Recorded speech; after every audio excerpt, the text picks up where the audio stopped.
على مدار آخر 5 سنين اشتغلت فيهم مع أكتر من 550 عميل في أكتر من 53 دولة مختلفة حوالين العالم، لقيت إن في نمط معين و4 أنواع من العملاء أنت هتقابلهم. ففي الفيديو ده أنا هاكلمك عن أنواع العملاء دي وإزاي تتعامل معاهم، وإيه هي أفضل نوعية منهم، وإزاي تجيب النوعية دي من العملاء، وإزاي تكلم كل فئة.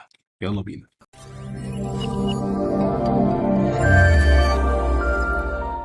لو جينا نبص لأول نوع خالص من العملاء عندك، هتلاقي ده العميل اللي هو المجاني. زي ما بين الاسم، العميل ده عايز يحلبك وياخد منك كل حاجة ببلاش، هيحاول يجرب منك عينات من شغلك ببلاش، هيحاول ياخد منك استشارات ببلاش. لو انت بتدي كورسات او دورات هيقول لك طب ما تديهاني ببلاش، هيحاول يشوفها لو متسربه على النت. النوعيه دي انا اول مره شفتها خالص في الاول لما كنت بحاول لسه اثبت نفسي كفريلانسر، وكانت من منطلق اثبت لي ان انت هتعرف تعمل لي الشغل. وللاسف كان بيضحك عليا كتير من النوعيه دي، كان بياخد مني تقريبا الشغل كله من غير ما يدفع اي فلوس. النوعيه دي تعرفها لو لقيتهم بيهربوا كل ما تيجي سيره الفلوس وعايز يطلب منك شغل وخلاص. الحل المحترم والمنطقي اللي يتعامل مع النوعيه دي من الناس، عشان برضه ما يبقاش اسمك متكبر او ان انت مش عايز تعمل خير للبشريه، هو ان انت تعمل زي ما انا بعمل وزي ما في ناس كتير بتعمل، لو انت تقدم محتوى مجاني كده كده. فبالنسبه للناس اللي هي بتدور على حاجات مجانيه، هيلاقوا المحتوى المجاني بحيث ما يقدرش ان هو ياخد من وقتك بشكل مباشر. لو حب ياخد من وقتك بشكل مباشر هتقول له روح اتفرج على المحتوى اللي انا بنزله ان شاء الله يفيدك. فدي الطريقه اللي انت تقدر تفيده بيها من غير ما ياخد من وقتك انت بشكل مخصص،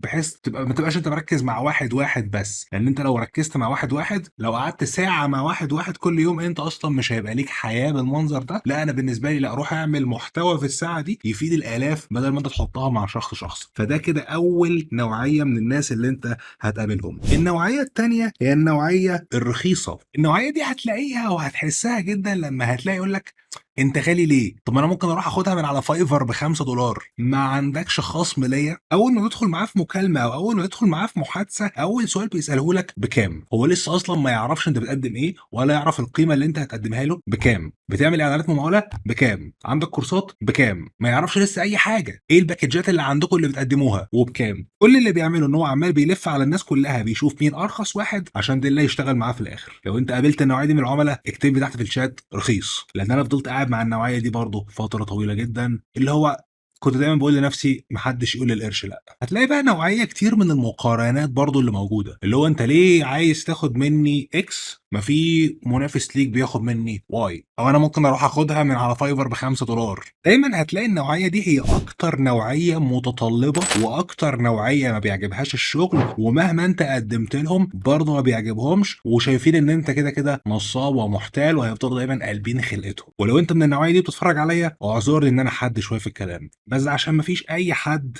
هيرتاح في الشغل معاك. لكن لو انت بقى واحد انت اللي بتقدم الخدمه او المهاره، وحبيت انت تشتغل مع النوعيه دي الاول، وبتقول لنفسك طب انا هاخده اشتغل معاه، هثبت له القيمه اللي انا اقدر اقدمها له، وبعد كده هرفع اسعاري، اوعى تعمل كده. دير الكلب عمره. كمل انت. يعني ابسط رد على النوعيه دي لما يقول لك ما في فلان الفلاني بيقدم ارخص منك، بكل بساطه ليه ما روحتش لفلان الفلاني؟ شخص محترم بيقدم الخدمه ارخص مني، روح اشتغل معاه. احنا ليه في المكالمه دي دلوقتي؟ ليه بنضيع وقت؟ ابسط رد. العميل الثالث اللي معانا اللي انا بسميه العميل المخضرم. النوعيه دي من العملاء هي بتبقى جايه لك عارفه هي عايزه ايه بالظبط، مثقف جدا، عارف هو محتاج ايه. والنوعيه دي في الغالب بتبقى محتاجه شويه وقت عشان تفكر. والنوعيه دي مفيش اي مشكله خالص ان انت تقدم لهم تعليم، والنوعيه دي مفيش اي مشكله خالص ان انت تقول لهم الخدمه بتاعتك هتعمل لهم ايه والعناصر والبنود اللي فيها. مفيش اي مشكله ان انت تحط شويه وقت فيها. ما بسميش ده تضييع وقت، بسمي هنا ان انت بتبني الثقه ما بينك وما بين النوعيه دي من العملاء. لان النوعيه دي من العملاء لو فعلا وثقت فيك، النوعيه دي عادله جدا وهتدي لك حقك اللي انت طالبه، مش هقول وزياده، هتديك حقك اللي هي شايفاه بعد ما درست الموضوع. ما انا قلت هي نوعيه مخضرمه، فهي داخله وعارفه الرينج العادل للخدمه بتاعتك ده، والفاليو او القيمه اللي انت بتقدمها كام. النوعيه المخضرمه دي هتلاقي انها بتسال اسئله بس من النوع الذكي شويه. يعني ايه؟ يعني هتلاقي اسئلتها في النوع اللي هو انت مثلا هتاخد وقت قد ايه عشان تخلص، ايه هي المميزات والفوائد اللي انا هاخدها من ورا الحاجه اللي انت بتقدمها. هو بيسال فعلا عشان يتعلم، عكس النوعيه الرخيصه. النوعيه الرخيصه هو بيسال اسئله وبعد كده يقول لك طب انا هروح افكر، او في ضمانات افرض ما اشتغلتش. في فرق في الأسئلة، في فرق في الالتزام ما بين الاتنين. العميل الأخير اللي معانا هو عميل premium، وأنا ما لقيتش ترجمة الصراحة لpremium، فهاسميه العميل الذهبي. وsomehow أنا كنت يعني بطريقةٍ ما وأنا باكتب الذهبي اتحولت لدايرة، ما أعرفش إيه اللي بيحصل ده والله، بس حتى الiPad مش مستحمل العظمة، فده هيبقى العميل الذهبي يا جماعة. العميل الذهبي ده بقى نوع العميل اللي هو عميل معاه فلوس، العميل ده عارف هو عايز إيه بالضبط، وبيشتري بإحساسه. يعني إيه بإحساسه؟ يعني هو داخل يشتري حاجة مش عشان هي مميزاتها عاملة إزاي، بيشتري عشان شكلها عامل إزاي، مش عشان أنت قُلت له المميزات والفوايد وكل حاجة من الحاجات دي خالص. النوعية دي لمّا تيجي تبيع لها مثلًا، تخيل أنت عشان أوصف لك هو إيه، أنا واحد من الناس مثلًا عايز أشتري لابتوب، مش هاقعد أبُص على فكرة لكل مميزاته، أنا هابُص الأول حاجة يا ترى اللابتوب ده شكله حلو والّا لأ وأنا شايله. نفس الكلام لو أنت بتشتري عربية، لمّا باجي أشتري عربية، لأ العربية دي شكلها حلو، شكلها شيك، بغض النظر بقى هي كام سلندر والّا هي التسارع بتاعها عامل إزاي، كل ده أنا ما بافهموش، بس هي شكلها حلو، شكلها هيخلّيني وأنا راكبها كده لأ،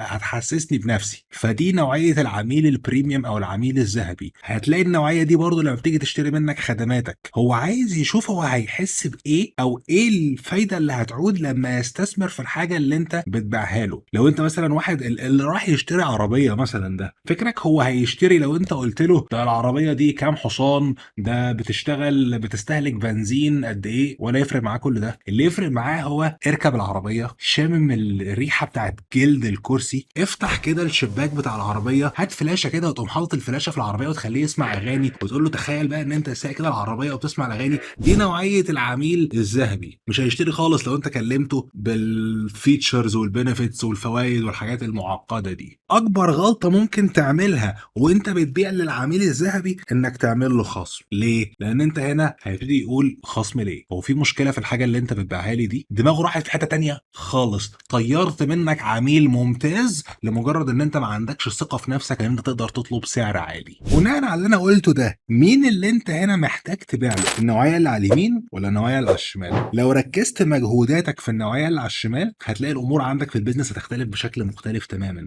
وما باقولش إن أنت تهمل التانيين، دي ممكن نتكلم فيها في حوارات أخرى، بس دي لو أنت في البيزنس بقى لك فترة ممكن تعملها على شكل عروض، أو زي ما أنا اتكلمت كتير قبل كده على حاجة اسمها value ladder، اللي هو إن أنت بتخدم كل نوع من النوعية دي، بس درجة الالتزام خليك عارف إنها مختلفة، ووجودك الشخصي لازم برضه يكون مختلف على حسب كل سلمة في الvalue ladder ده. يعني هنا فكرة الvalue ladder كلها إن الناس اللي في أول سلمة خالص بيدفعوا لك فلوس قليلة، بعد كده كل ما بيعلوا على السلمة دي بياخدوا فلوس أكتر وبتقدم لهم قيمة أعلى. فأنت ممكن تقدم حاجات للشخص المجاني هنا، ممكن تقدم حاجات للشخص الرخيص هنا، تقدم حاجات بقى للشخص المخضرم والشخص الذهبي برضه موجودين. بس وجودك أنت الشخصي، وقتك أنت الخاص اللي أنت بتقدمه عشان تخدم النوعيات دي، لازم يكون مختلف بناءً على الاحتياج بتاع كل شخص، وبناءً على نوعية كل عميل من ال4 نوعيات اللي أنا وريتهم لكم دول. كده أنا موجود وباقدم فيديوهات للناس اللي هي بتتفرج على مثلًا محتوى مجاني، الناس اللي هي بتبقى بتدوّر على حاجة بسعر رخيص، عامل حاجات بسعر رخيص، كدورات مثلًا سعرها رخيص،